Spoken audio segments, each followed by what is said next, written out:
யார் மேன்? என்ன வேணும்? நீதான் இங்க ஆளா? துட்டு எவ்வளவு செலவானாலும் சரி, கட்ட நல்லா இருக்கணும். கட்ட தானே வேணும், இரு தர்றேன்.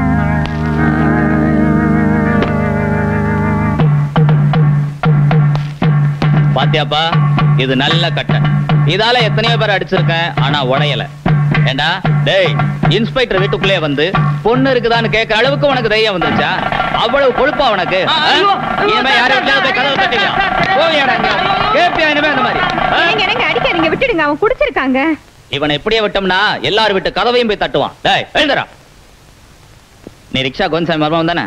ஆமா சார். என்ன எப்படின்னா அங்க மாமனார் வீட்டுக்கு அனுப்பிச்சிட்டு சார். மாமனார் வீட்டுக்கா? முதல்ல மாமியார் வீட்டுக்கு அனுப்புறேன். அங்கே உங்க மாமா வந்து பாப்பான். நீ ஸ்டேஷனுக்கு போன் பண்ணு. உட்கார. முதலாளி, உங்க மருமகன் கஜா ராத்திரி போலீஸ்ல மாட்டிக்கிட்டாரு. ஏட்டு சொல்லி அனுப்பிச்சாரு, நீங்க ஜாமீன் எடுக்க வருவீங்களா? அவன் அகவே மாட்டினா? அது வந்து ராத்திரி கஜான கையில காத்து நிறைய விளையாண்டு இருக்கு, எல்லாம் ஏத்திக்கிட்டாரு. மேப்படி விஷயத்துக்காக, பலான விஷயத்துக்காக ஒரு வீட்டு கதவை தட்டி இருக்காரு. அது இன்ஸ்பெக்டர் வீடா போச்சு. எசகு பசங்க அடிச்சு உள்ள தள்ளி விட்டாங்க. இங்க ஏமா எச்சு துப்பி வேஸ்ட் பண்ற? உன் மாமன் ஜாமீன்ல இருந்து வருவான், மொத்தமா துப்புவான் மூஞ்சில. அட பாவி, இதுக்குதான் 1000 வாங்கிட்டு போனானா? இவனுக்கு போய் என் பொண்ணை கொடுக்கறதா இருந்தன. நல்ல வேலை, ஆண்டவன் 1000 ரூபாயில என் கண்ணை திறந்துட்டான். ஆண்டவன் கண்ணை திறக்கிறது இருக்கட்டும், இப்ப நான் ஏட்டு கேட்டா என்ன சொல்ல? ஏட்டு செட்டு வரைக்கும் அதே பதில் தான். அந்த கம்மினாட்டி அந்த லாக்கப்ல கிடக்கட்டும். ரொம்ப சந்தோஷம். நல்ல காலம், நான் தப்பிச்சேன். மாறி மனசு மாத்த என்ன பண்றதே? அடட அஞ்சல, என்னம்மா, என்ன விஷயம்? எல்லாம் உங்க தொண்டர் மாரிய பத்தி தான். மாரிய பத்தியா? ஆமா, என்ன காதலிக்கிறதா சொல்லி ஏமாத்திட்டு எவ்வளவு ஒத்திய கொண்டு வந்து குடும்பம் நடத்துறாரு. இந்த லட்சணத்துல குழந்தை வேற. மாரி அப்படி செஞ்சா நம்பவே முடியலையே. அவன் ரொம்ப சாதுவாச்சே. அந்த சாதுதான் என்ன இன்னைக்கு சந்தியில கொண்டு வந்து விட்டுச்சு. அப்படியா? விசாரிக்கிறேன். விசாரிக்கிறது மட்டும் இல்ல, அவ இந்த ஏரியா விட்டே போகணும். என்னை அவரையும் சேர்த்து வைக்கணும். இல்லைன்னா என் பொண்ணு தான் இந்த ஏரியா விட்டு போகும். அவசரப்பட்டு எந்த முடிவுக்கு வந்துடாத. விஷயத்தை ஏன்ட்டு சொல்லிட்டல்ல, நான் கரெக்ட் பண்ணிக்கிறேன். உன் முகத்துக்கு அழுக நல்லா இல்லை, அதை நிறுத்திட்டு வீட்டுக்கு போ. உங்களை நம்பித்தான் இருக்க. நம்பித்தானே என்ன தலைவன் ஆக்கியிருக்கீங்க. உன் மாதிரி உள்ளவங்களுக்கு ஆதரவு கொடுக்கறதானே என் கடமை. நீ நிம்மதியா வீட்டுக்கு போ. நான் மாறிக்கிட்ட நாளைக்கு பேசிக்கிறேன். நான் வரேங்க. தைரியமா போ.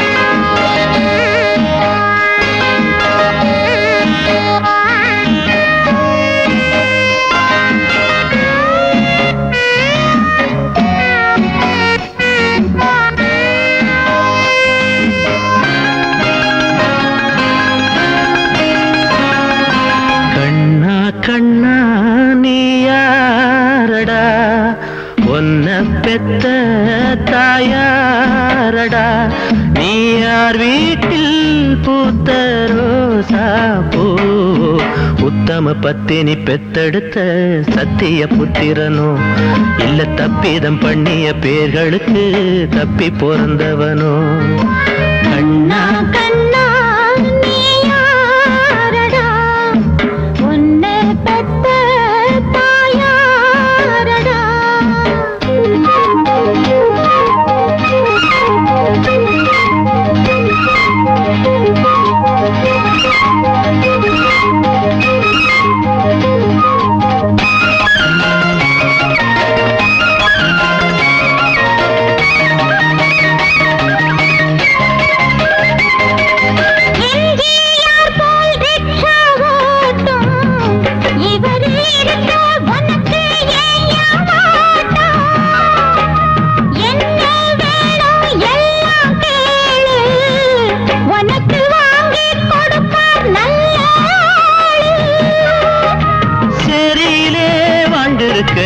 வந்தது சாமிதான் சொர்க்கம் ஒண்ணு மாறிடணும் ஏழைங்க பூமிதான்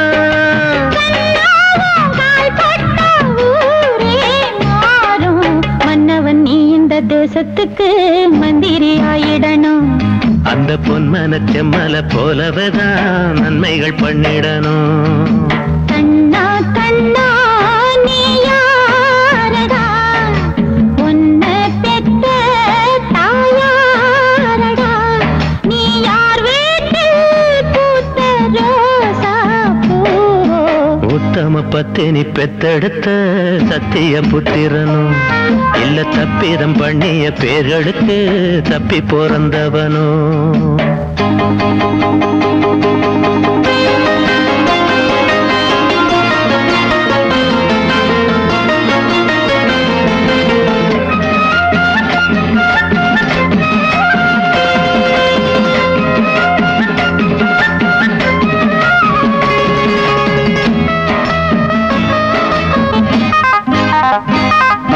நீயும் நானும் ஏழு சாதி, உனக்கு என்ன விட்டாயாதானாதி. காலும் கையும் போதும் கண்ணா, உழைச்சி பார்ப்போம் வாடா நாம ஒண்ணா. நல்லவன்னு பேரையும் வாங்கலாம், பேரை கொண்டு நீ இருக்கும் ஊரையும் வாங்கலாம். நீ வாழ நான் வாழ காலம் உண்டு, குப்பையில் நானும் தான் கண்டெடுத்த குண்டு மணிச்சரமே. இந்த குப்பத்து மன்னவன் தத்தெடுத்த அற்புத சித்திரமே. கண்ணா கண்ணா நீ யாரடா, உன்னை பெத்த தாயாரடா, நீ யார் வீட்டில் பூத்த ரோசா பூ. உத்தம பத்தினி பெத்தெடுத்த சத்திய புத்திரனும் இல்ல தப்பிதம் பண்ணிய பேர்களுக்கு தப்பி பிறந்தவனோ. ஆரிரோ ஆரிரோ ஆராரிரோ ஆரிரரிரரிரோ, ஆரிரோ ஆரிரோ ஆராரிரோ ஆரிரரிரரிரோ.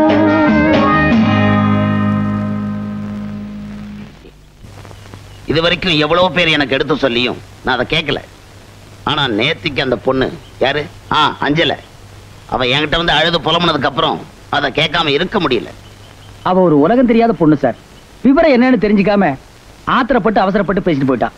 அது சரிப்பா, உனக்குன்னு அவளை பேசி முடிச்சதுக்கு அப்புறம் நீ வீட்டுக்குள்ள இன்னொருத்தையும் கொண்டு வந்து வச்சிருக்கே, அது அவளுக்கு ஆத்திரம் வராது? மக்கள்லாம் என்ன நினைப்பாங்க? ஒரு வீட்டுல ஆணும் பொண்ணு ஒண்ணா இருந்தா அவங்க புருஷன் பொண்டாட்டியே தான் இருக்கணுமா? அட உன்னை பத்தி எனக்கு தெரியும்பா, ஊர் மக்களுக்கு தெரிய வேணாம்.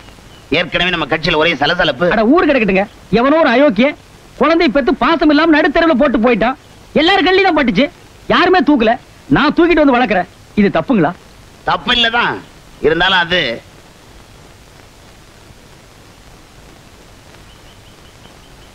இதாங்க சாரதா, என்ன மாதிரியே ஏழை, யாருமே இல்லாத அனாதை, குழந்தை மேல பிரியப்பட்டு நான் இங்கேயே இருக்கேன்னு சொல்லிச்சு. நான் சரின்ட்டேன். மாறி, உனக்கு கட்சியில நல்ல பேர் இருக்கு, அதை நீ கெடுத்துக்காத.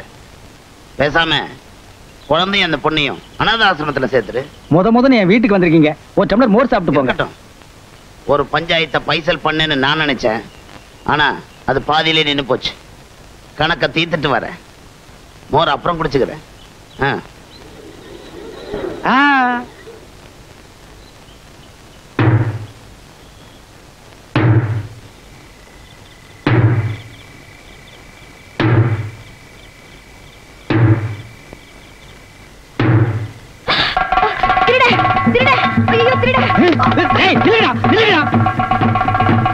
திருட்டு பசங்களா, இல்லடா, ஏன்டா ஓடுறீங்க? பொறுக்கி பசங்க, காத்தாட கதவை திறந்து வச்சுட்டு படுக்க முடியல. குழந்தை தூக்கிட்டு போக வந்திருக்கானுங்க. அவனுக்கு யாருன்னு எனக்கு தெரியும். பிடிச்சு நான் பேசிக்கிறேன், நீங்க போய் படுங்க.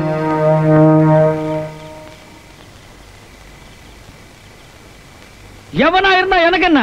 பெரிய மனுஷனா இருக்கலாம், பணக்காரனா இருக்கலாம், பல நாளுங்க கையில் இருக்குங்கிற தைரியத்தில் இருக்கிறான். என்கிட்ட ஒண்ணு நடக்காது, என்ன ஒண்ணு அசைக்க முடியாது. குழந்தைய கிட்னாப் பண்ணிட்டு போலான்னு நினைச்சா விட்டுருவா? இந்த மாதிரி சிலுமசம் எல்லாம் பண்ணா பெரிய மனுஷன் பேர் எடுக்க முடியாது. ஏமா இவன் யார மனசுல வச்சுட்டு இப்படி பேசிட்டு திரியறான்? அடியாளங்களை வச்சு குழந்தையை கடத்தி வர சொல்றது மகா கேவலம். வேணும்னா நேரா வரட்டும், கொண்டி கொண்டி பாத்துக்கலாம். இவன் மனசுல என்ன நினைச்சிட்டு பேசிட்டு இருக்கான்? இவனை உட்காருங்க. யாரு என்ன கத்துனா நமக்கு என்ன? நன்றி இல்லாத கூட்டம். நீங்க பேசாம கணக்கு பாருங்க. இப்ப இல்லனாலும் ஆள் யாருன்னு எப்பாவது ஒரு நாளைக்கு தெரியும். அன்னைக்கு நான் பாத்துக்கிறேன்.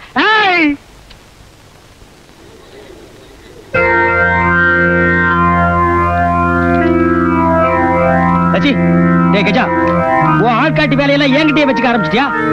நேத்து ராத்திரி யாரோ 2 பேர் என் வீட்டுக்குள்ள பூந்து குழந்தைய தூக்க முயற்சி பண்ணிருக்காங்க. யாரா அது? எவனா வந்தவன போய் கேளு. டேய் இப்ப சொல்றேன், குழந்தை மட்டும் ஏரியா விட்டு இடம் மாறிச்சு இந்த ஏரியாவே எரியும். அதுல நீ தீஞ்சு போயிருவே. என்ன எரிஞ்சு காஞ்சின்னு மெட்டிங்கிற? எங்க கை நான் பூவா பறிச்சு கிடக்கா சொன்னேன். மாறி அவரை விடுங்க, வீட்டுக்கு வாங்க.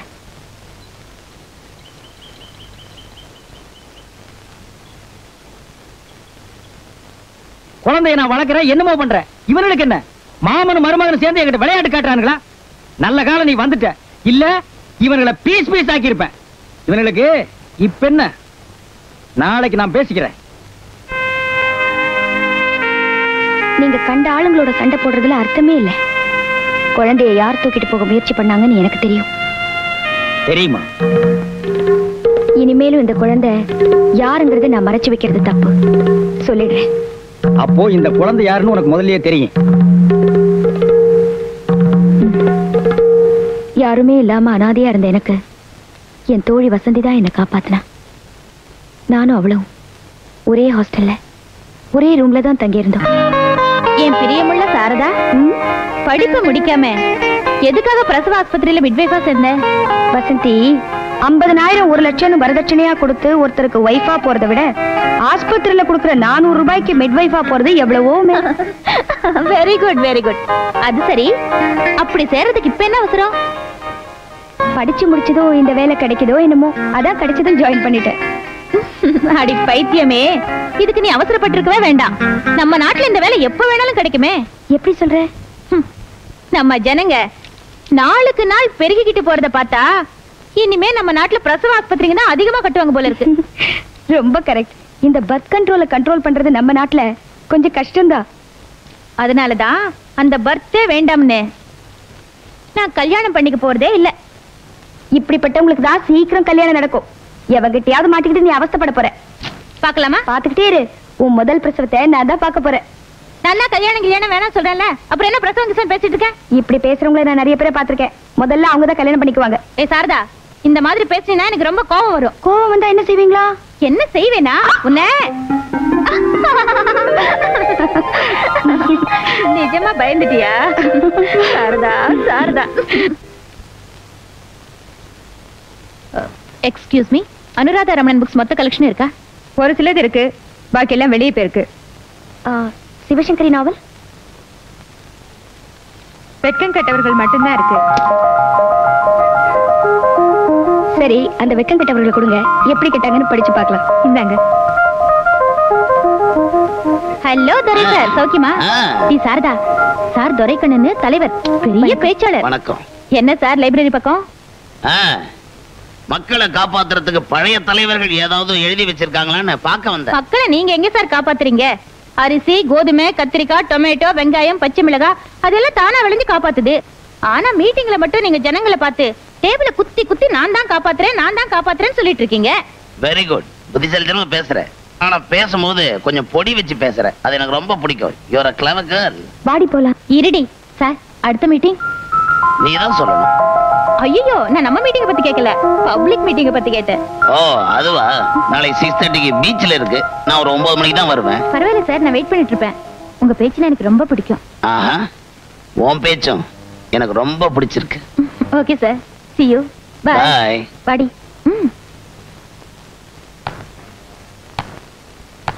உன் தலைவரை பத்தி புது தகவல் ஏதாவது? வசந்தி, என்னடி? யாரடி அவன்? துரைக்கண்ணா. என்னமோ கல்யாணம் வேண்டாம், குழந்தை வேண்டாம், குடும்பம் வேண்டாம்னு வீராப்பு பேசிட்டு இப்படி ஏமாந்து வந்து நிக்கிறியடி. இல்லடி, அவர் என்ன ஏமாத்த மாட்டாரு, என்ன வாழ வைக்கிறேன்னு சொல்லியிருக்காரு. நான் எவ்வளவு பெரிய ஆளு, ஆல் இந்தியா லெவல்ல நான் எங்கேயோ போயிட்டு இருக்கேன். இந்த நேரம் பார்த்து இப்படி வந்து நிக்கிறிய, என் கட்சிக்காரங்க என்ன நினைப்பாங்க? படிக்காத பொண்ணு பச்சளைய சாப்பிட்டு சரி பண்ணிக்கிறா. ஹாஸ்டல் பொண்ணு, படிச்ச பொண்ணு, மருந்து மாத்திரை எல்லாம் தெரியாது. பேசாம அத கலைச்சிடு. கலைக்கிறதுக்கு இது ஒண்ணும் கட்சி இல்ல. நல்லாவே பேசுற. இந்த பாரு, கலைக்காம இருக்கிறதுக்கு இது ஒண்ணு நாட்டு ஆள போற குழந்தை இல்ல. 10ஓட 11, அத்தோட இது ஒண்ணு. அப்படின்னா என்னோட பழகும் போது உன்னை தவிர வேற யாரையும் நினைக்கல, உன்னை கல்யாணம் பண்ணிக்கிற, உன்னை வாழ வைக்கிற, அப்படி இப்படின்னு ஏராளமான வாக்குறுதிகளை அள்ளி கொடுத்தீங்களே, அதெல்லாம் வாக்குறுதி மட்டும்தான் நாங்க கொடுப்போம். அது உனக்கு தெரியாது? தெரிஞ்சுதான் கேக்குறேன். என் வயித்துல வளர்ற குழந்தைக்கு ஒரு வழி சொல்லுங்க. வயித்துல வளர்ற குழந்தைய அழிச்சிட்டு வா, நீ வாழ்றதுக்கு அப்புறமா நான் வழி காட்டுறேன். ஈவு இறக்கம் இல்லாத பாவி, உனக்கு எல்லாம் தலைவருங்கிற பட்டம் வேற. அட, கொடுத்தவங்களே கவலைப்படல, நீ ஏண்டி கவலைப்படுற? முதல்ல இடத்த காலி பண்ணு. எனக்கு நியாயம் கிடைக்கிற வரைக்கும் இந்த இடத்தை விட்டு போக மாட்டேன். குடும்பம் நடத்த போறியா? என்ன செய்வ? இந்த ஊரையே கூட்டி இங்கேயே நியாயம் கேட்பேன். பெரிய தொடப்பமா வச்சு கூட்டு. இங்க ஏகப்பட்ட குப்பை இருக்கு. பெரிய கண்ணகி நியாயம் கேட்க வந்துட்டா. போடி வழிய. நம்பிக்கையோட துரக்கண்டு கிட்ட போன வசந்தி ஏமாற்றத்தோட திரும்பினா. தான் ஏமாந்ததை நினைச்சு கத்துனா கதறினா. நானும் எவ்வளவோ அவளுக்கு ஆறுதல் சொன்னேன். வாழ்க்கையில ஏமாந்த அவளை என்னால சமாதானப்படுத்தவே முடியல.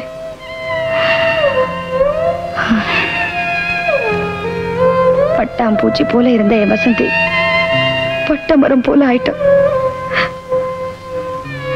அவ பிரம்ம பிடிச்சவ போல தன் நிலைமையை நினைச்சு நொந்துகிட்டே இருந்தா.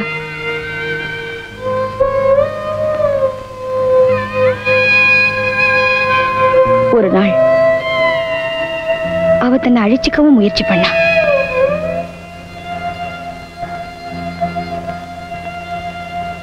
நல்ல காலம், அன்னைக்கு நான் அவளை காப்பாத்திட்டேன். 5-6 மாசம் கழிச்சு வசந்தி ஒரு ஆண் குழந்தையை பெற்றெடுத்தா.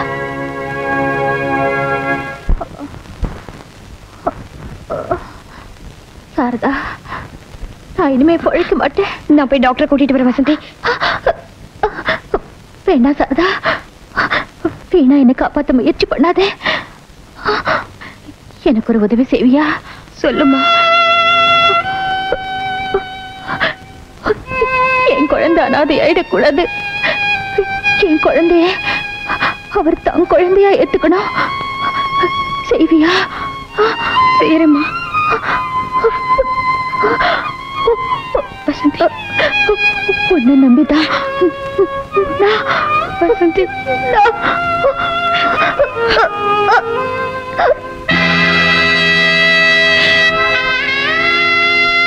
வசந்தி,